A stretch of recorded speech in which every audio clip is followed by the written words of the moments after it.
السلام علیکم۔ اعوذ باللہ من الشیطان الرجیم، بسم اللہ الرحمن الرحیم۔ فبدل الذین ظلموا قولا غیر الذی قیل لهم فانزلنا علی الذین ظلموا رجزا من السماء بما کانوا یفسقون۔ پھر ان ظالموں نے اس بات کو جو ان سے کہی گئی تھی بدل ڈالی۔ ہم نے بھی ان ظالموں پر ان کے فسق نافرمانی کی وجہ سے آسمانی عذاب نازل کیا۔ قرآن شریف کا یہ پہلا پارہ چل رہا ہے تفسیر کے ساتھ میں، اور اس کی تفسیر ہے اسی صحرا میں رہتے ہوئے جب مدت گزر گئی اور بنی اسرائیل میں من سلوہ سے بھی اکتا گئے تو انہوں نے یہ مطالبہ کیا، ہم ایک ہی قسم کے کھانے پر گزارا نہیں کر سکتے، ہم زمین کی ترکاریاں وغیرہ کھانا چاہتے ہیں۔ ان کا یہ مطالبہ آگے آیت نمبر 61 میں آ رہا ہے۔ اس موقع پر ان کی خواہش یہ بھی پوری کی گئی اور یہ اعلان فرمایا گیا، اب تمہیں صحرا کی خاک چھاننے سے نجات دی جاتی ہے، سامنے ایک شہر ہے اس میں چلے جاؤ، لیکن اپنے گناہوں پر ندامت کے اظہار کے طور پر سر جھکائے ہوئے اور معافی مانگتے ہوئے شہر میں داخل ہو، وہاں اپنی رغبت کے مطابق جو حلال غذا چاہو کھا سکو گے۔ لیکن ان ظالموں نے پھر ضد کا مظاہرہ کیا، شہر میں داخل ہوتے ہوئے سر تو کیا جھکاتے، سینے تان تان کر داخل ہوئے، اور معافی مانگنے کے لیے انہوں نے جو الفاظ کہنے کی تلقین کی گئی تھی ان کا مذاق بنا کر ان سے ملتے جلتے ایسے نعرے لگاتے ہوئے داخل ہوئے جس کا مقصد مسخرہ پن کے سوا کچھ نہ تھا۔ جو الفاظ انہیں معافی مانگنے کے لیے سکھایا گیا تھا وہ تھا حتیٰ یا اللہ ہمارے گناہ بخش دے، انہوں نے اسے بدل کے جس لفظ کے نعرے لگائے تھے وہ تھا ہنتا یعنی گندم۔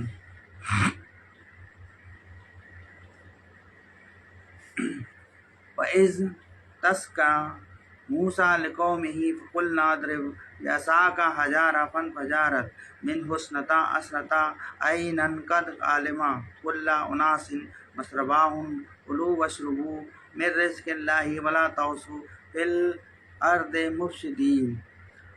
اور جب موسیٰ علیہ السلام نے اپنی قوم کے لیے پانی مانگا تو ہم نے کہا، اپنی لاٹھی پتھر پر مارو جس سے 12 چشمے پھوٹ نکلے، اور ہر گروہ نے اپنا چشمہ پہچان لیا، اور ہم نے کہہ دیا کہ اللہ تعالیٰ رزق کھاؤ پیو اور زمین میں فساد نہ کرتے پھرو۔ تفصیل ہے، یہ واقعہ بھی اس وقت کا ہے جب بنی اسرائیل میدان طیہ سے صحرائے سینا میں محصور تھے، وہاں پانی کا کوئی چشمہ نہیں تھا۔ اللہ تعالیٰ نے ایک معجزہ کے طور پر پتھر سے 12 چشمہ پیدا فرما دیے۔ حضرت یعقوب اسرائیل علیہ السلام کے 12 بیٹے تھے، ہر بیٹے کی اولاد ایک مستقل قبیلہ بن گئی، اور اس طرح بنی اسرائیل 12 قبیلوں میں تقسیم ہو گئے۔ اللہ تعالیٰ نے ہر قبیلے کے لیے الگ چشمے جاری فرما دیے تاکہ کوئی الجھن پیش نہ آئے۔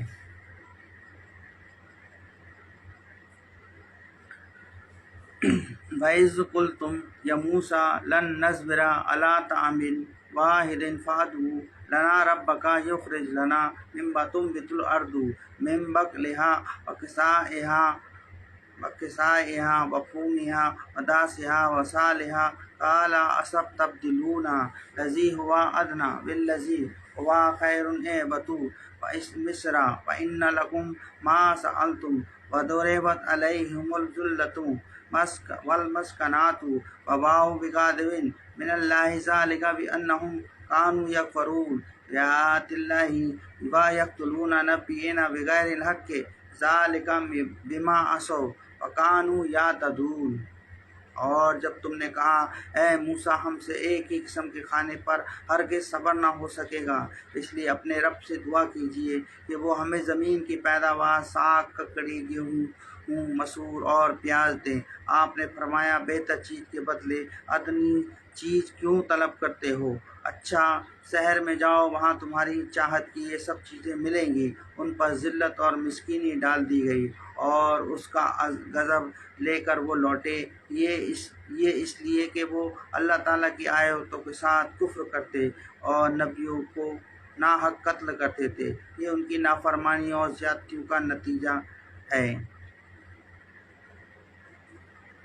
یہ وہی واقعہ ہے جو اوپر حاشیے نمبر 45 میں بیان کیا گیا ہے۔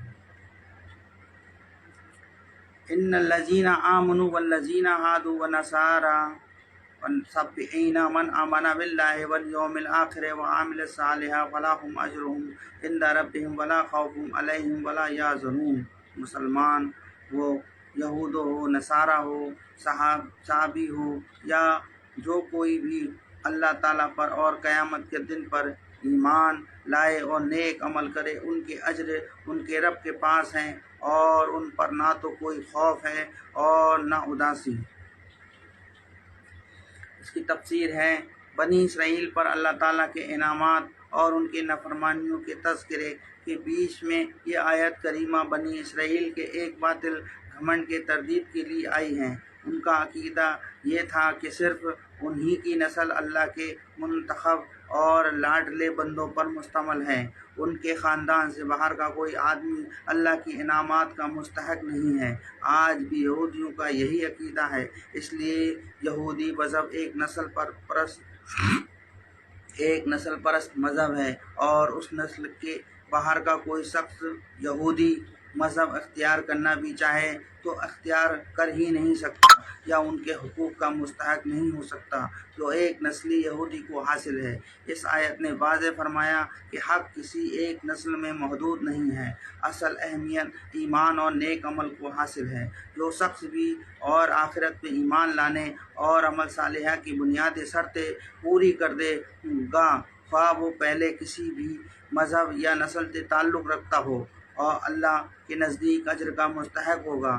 یہودیوں اور نصرانیوں کے علاوہ عرب میں کچھ ستارہ پرست لوگ رہتے تھے جنہیں صابی کہا جاتا تھا، اس لیے ان کا بھی ذکر کیا گیا ہے۔